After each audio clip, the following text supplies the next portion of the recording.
윤석열 검찰총장의 운명을 결정할 법무부 검사징계심의위원회가 내일 열립니다.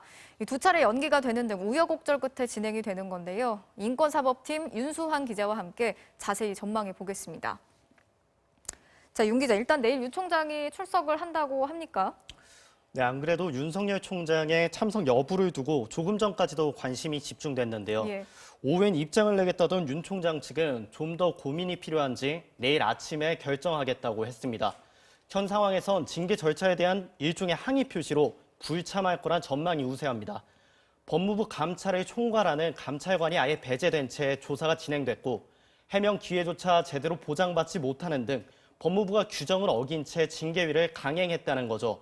따라서 대신 참석하는 대리인들은 구체적인 비위 혐의를 따지기 전에 감찰과 징계의 정당성 문제를 집중적으로 제기할 전망입니다. 또 징계위원들에 대한 이 공정성 시비도 변수가 될 수 있는데요. 당연직 위원인 이용구 차관부터 추미애 법무장관이 정하는 검사위원들의 윤 총장 측이 기피 신청을 할 가능성이 높죠. 이것도 위원들의 과반수 의결이 필요하니까 실제 받아들여질지는 미지수입니다. 가장 궁금한 게 아무래도 징계 수위가 어느 정도가 될 건지 아니겠습니까? 윤 총장의 혐의 중에 가장 큰 논란이 된 게 이 판사 사찰 문건 의혹인데 어떻게 판단이 될지 관건이 되겠죠. 네, 대검의 법관 사찰 문건을 둘러싸고 윤 총장이 개입한 혐의에 대해 징계위가 어떤 결정을 내릴지 이 부분에 관심이 집중돼 있습니다. 이미 수사까지 진행되고 있는 만큼 윤 총장의 중징계 여부를 결정할 대목이 될 것으로 보이는데요. 대검이 공권력을 동원해서 판사들의 개인정보를 수집한 게 정상적인 업무였냐가 쟁점인데 법무부는 윤 총장이 뒷조사를 했다. 그리고 사찰이란 표현을 쓸 정도로 중대한 비위라고 보고 있는 반면에 윤 총장 측은 단지 재판에서 공판 검사들을 돕기 위한 정상적인 정보 수집이었다고 반발하고 있습니다. 보시면 다만 정상 업무라면서도 윤 총장 측은 해당 보고서가 딱 한 차례만 작성됐고 또 나중에 폐기할 문건이었다는 점도 강조하고 있는데요. 이걸 보면 윤 총장 측에서도 문제의 소지를 어느 정도는 인지한 것 아니냐는 시각이 있습니다. 예. 어떤 결과가 나오든지 간에 굉장히 후폭풍이 만만치 않을 것 같은 그런 상황입니다. 그러면은 내일 당장 결론이 나오는 겁니까?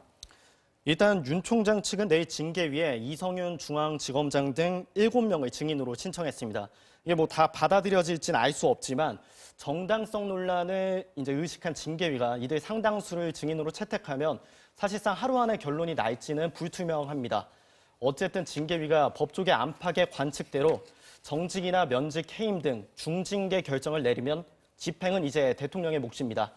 최근 청와대 기류로 볼 땐 문 대통령이 징계위 결정을 벗어나진 않을 걸로 보이죠.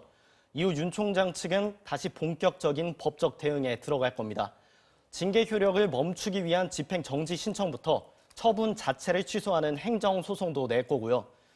근데 이제 만약 이런 중징계가 아니라 징계위원 간의 이견으로 견책이나 감봉 정도의 비교적 가벼운 처분이 내려질 수도 있겠죠. 예.